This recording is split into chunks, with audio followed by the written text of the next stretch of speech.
Nah ini makanya kita ini Masya Allah hidup di era seperti ini, sholawat adalah jalan keluar. Dan dari dulu makanya sholawat itu macam-macam. Ada sholawat tibil kulub, ada sholawat fatih. Kalau suwempit sholawat fatih, kalau lupa sholawat lupa. Lu ada sholawat lupa. Kalau sampean belajar kok susah nyantol, ada sholawat namanya sholawat lupa. Sholawat nisyan ini kalau dibaca 100 kali setelah habis subuh selama 41 hari, itu akal kita insya Allah punya kecerdasan mengingat sesuatu tanpa membebani. Sederhana aja bunyinya, cuman Allahumma sholli wa sallim wa barik ala maulana Muhammadin wa ala alihi nuril mudhibi lin nisyani bi nurihi fi kulli lamhatin wa nafasin adada ma wasi'ahu ilmullah. Loh, lali lah. Ya kalau mau sholawat itu ke rumah, bawa gula teh ya. Nah hari ini umat Rasulullah dengan cara Indonesia disolawati, apa bangsa ini tenang, berbeda-beda tenang, berbeda agama tenang, paling cuma ada ria-ria kecil pergi ke gereja kafir, paling cuma itu aja, dikit habis itu hilang lagi. Main catur haram, dulu seminggu hilang. Apa Indonesia? Kenapa? Karena Indonesia oleh para ulama jelas-jelas gak bisa kalau tidak dititipkan kepada Rasulullah. Maka nenek moyang kita nitipkan Indonesia pada Rasulullah Muhammad Sallallahu Alaihi Wasallam. Cara menitipkannya seperti apa? Setiap kepala orang di Indonesia disebut ra'iyah. Karena Rasul menyatakan kullukum ra'in wa kullukum mas'ulun an ra'iyati, maka setiap kepala di Indonesia titipkan ke Rasulullah dengan disebut ra'iyah atau rakyat. Dan satu-satunya bangsa muslim dunia yang sanggup mengambil kalimat ra'iyah untuk menyebut warga bangsanya hanya ulama Indonesia. Jadi sampean itu ra'iyah, rakyat, makanya tenang aja, per kepala udah dititipkan Rasulullah, nggak usah khawatir. Menempati sebuah kawasan titipkan pada kekasih-kekasih Allah, maka kawasannya disebut wilayah. Kalau sedang berdiskusi titipkan kepada Allah, wasyawirhum fil amri, maka diskusi ra'iyah disebut musyawarah, titipkan ke Allah, semua titipkan. Kalau lagi bermusyawarah jangan menang-menangan sendiri, titipkan ke Allah. Tafassahu fil majalis fafsahu yafsakhillah, ruang musyawarah dikasih nama majelis. Ngangkat pemimpin titipkan sama Allah, wasi'a kursiyus samawat, maka kedudukan pemimpin disebut kursi.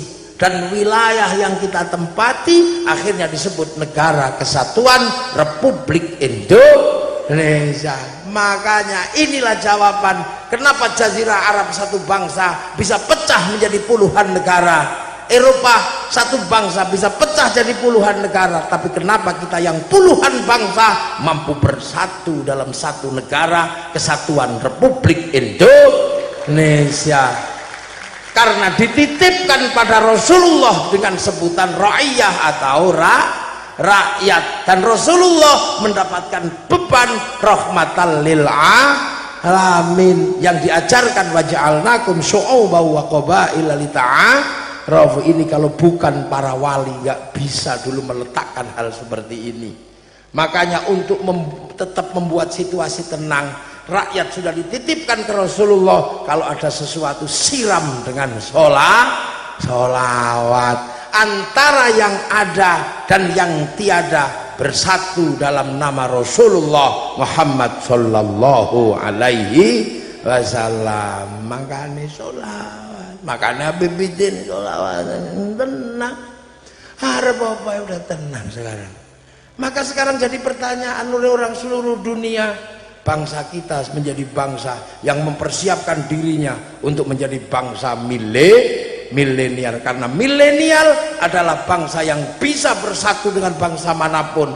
Kamu boleh menggunakan pola pikir Eropa, kita boleh menggunakan pola pikir Belanda, kita tidak lagi menggunakan aku cinta padamu tapi I love you, kita tidak lagi menggunakan model rambut Indonesia tapi rambut Amerika mohawk, atau rambut Korea miring, kita tidak lagi menggunakan makanan Indonesia tapi spaghetti. Tapi antar bangsa tidak boleh lupa, batas milenial terakhir adalah batas bangsa dan negara. Karena sehebat apapun kemampuan kita memahami Amerika, kalau kita pergi ke Amerika tetap ditanya pasportmu mana.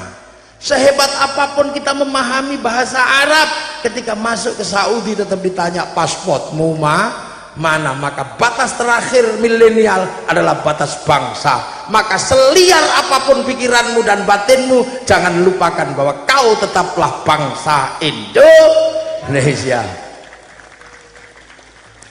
Makanya kalau mau menyelesaikan bangsa Indonesia, kita selesaikan dengan cara Indonesia. Dulu waktu awal Indonesia berdiri, semua pengen penyelesaian. Ada yang menginginkan mari kita selesaikan bangsa ini dengan cara Belanda. Maka nenek moyang kita melahirkan sebuah naskah besar, tenggelamnya kapal Van der Wijk. Apakah bangsa ini akan diselesaikan dengan cara Arab? Lahir naskah besar di bawah lindungan Ka'bah. Milenial tidak tahu itu, milenial komik aja nggak ngerti. Apakah akan diselesaikan dengan cara Eropa? Lahir naskah besar, salah asuhan. Apakah akan diselesaikan dengan cara Indonesia murni? Lahir naskah besar, Siti Nurbaya. Maka kenapa sekarang ketika bangsa ini bermasalah, kau cari penyelesaian keluar? Hizbut Tahrir didirikan oleh Taqiyuddin An-Nabhani untuk menjadi penyelesai problem Filistin, dan itu gagal. Kenapa kau tarik ke sini untuk menjadi penyelesai problem Indonesia? Ikhwanul Muslimin didirikan oleh Hasan al-Banna untuk menyelesaikan masalah Mesir, dan itu gagal. Bahkan Mursi digantung. Kenapa kau bawa ke Indonesia untuk menyelesaikan bangsa Indonesia? No, kita bukan bangsa Mesir, kita bukan bangsa Afrika, kita bukan bangsa Filistin, kita bangsa Indonesia. Dan Indonesia akan terlibat dalam perdamaian dunia. Kita tidak akan menjadi bagian dari perdamaian dunia kalau kita tidak bisa berdamai dengan bangsa sendiri. Dan hari ini bangsa yang paling bisa berdamai dengan bangsa sendiri, bangsa Indonesia. Puluhan suku, puluhan bangsa, puluhan ras bersatu dalam satu negara, Kesatuan Republik Indonesia. Inilah milenial sejati, menjadi Eropa, menjadi bangsa apapun, tapi tidak pernah melupakan bahwa kita bangsa Indonesia. Besok kita ketemu Rasulullah. Sahabat, assalamualaikum ya Rasulullah. Orang Pekalongan, ya Nabi salam. Paling Rasulullah juga nanya, rombongan dari mana? Pekalongan ya Rasul. Ya Hana, dari mana ini? Dari Pekalongan. Kok begini-begini? Iya, rombongannya Azahir. Lah kenapa? Karena Rasul sangat merindukan orang kayak kita.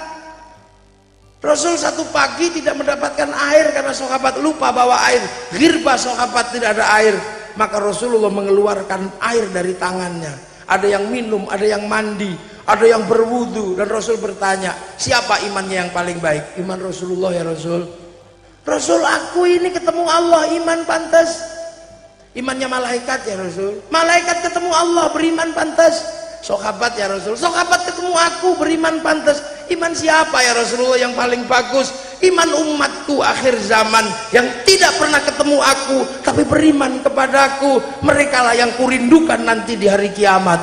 Itu siapa? Kitalah yang pesek-pesek ini. Ya, makanya kita ini untuk menjadi bangsa-bangsa besar, Rasulullah sudah mempersiapkan Islam untuk menjadi agama milenial, agama masa depan. Semoga semua selalu diingatkan bahwa kita umat Rasulullah yang ada di Indonesia, punya bangsa Indonesia, dan semua akan mendapatkan syafaatnya nanti di hadapan Rasulullah Muhammad sallallahu alaihi wasallam. Al-Fatihah.